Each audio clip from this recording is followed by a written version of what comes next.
tuchego. That one will end up counting on the benefits of revolution. Come on. Angeni pod nitiere gik moja ogo mpaka mang'eny lakini aneno ka sa bende rach lakini ang' nwaduoki mana kar shift kapok waloro. Yes. Nitiere weche mane wacho ni useketo uneno ka gine usigo kit chudo manyien mar shift. Uneno ka gine weche bende koro kelonu dang'ni mar paro. Usegi kanya gi weche gi bende kaka riwruok mar lakteche mar KMPDU usechwalo gi ne piny owacho to bende poroni usechwalo gi wang'eyo kit piny owacho ma nitiere go sani. Yudo ka nitiere gik mitimo kata mana tok chik.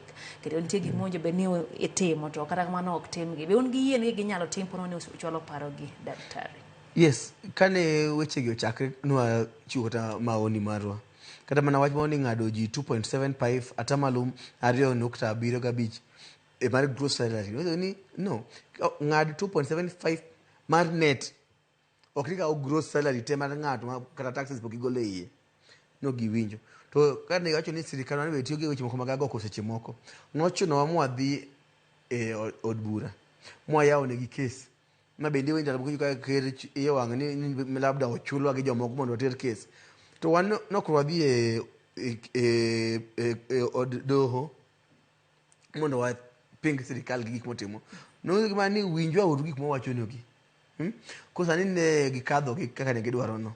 To giloso regulations koro machane inoni act but mondo act oti nyaka ketne koro sheria moko matino timo matie boye ya kosa ni be wajawa gi opinion wa kende weche mag regulation man naromo gi ministry last week moso gini magi nyaka koro losi linda mama nyaka koro keti pesa mingado ji ni nyaka ket maximum ni ingade maximum en pesa di ya wai moni jo piny chudo pa yani be nyaka koro umbek matine jogo mayuto gi pod ne piny ka giwinjo wana dhi kod gi nyakla ka gitamre winjo wabo endelea gi court ka court bende obagwa wana gi strike ni union be strike be wakendo wapando ka secret weapon we cannot offer services makata wana kwa nyal yodo we cannot sit back and watch ni Kenyans so ngej ngato oketo wach mar ohala mbele gi mibadhi mbele moingo ratiro ma jopiny king'iyo katiba mar Kenya article 243 wacho niya in gi ratiro mar yudo thieth maber mogik the highest attainable health. That is your right, the highest attainable health.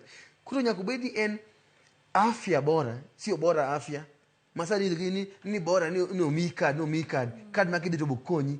Osiptende be nyaka gigerno, sani nitiere program mokel manyien mar iluongo ni service equipment scheme ma counties osiptende ma primary level gi ikete machines laboratory x-ray ultrasound nyaka ko gavana so mondo push mondo gibe megi equipment mondo walos go karwa gibe gindik workers to work with those machines then anoka ne oketo weche mag nyamrero gi primary health care gi nyamrero be nyalo konyo wabende kwa dhi wayiero jogo mong'e gima timo kibeni obeni en gima mar political linga kila mtu idhi ka mona yudhe gima ko sangwenya moko midhi ka ikete payroll ni magi nyamrero madhi thiedho ji manjo kwa dedication mene manyalo wuothe kod gweng woni manyalo wuotho makony mat puonj ji weche mag golo njofni weche mag family planning weche mag pimo pressure mano ka wabo winjo kendo ber mar devolution mane woluor Raila Odinga odhi ne jela kamanyo kamano bende na winjo kiwacho ni nitiere chenro moko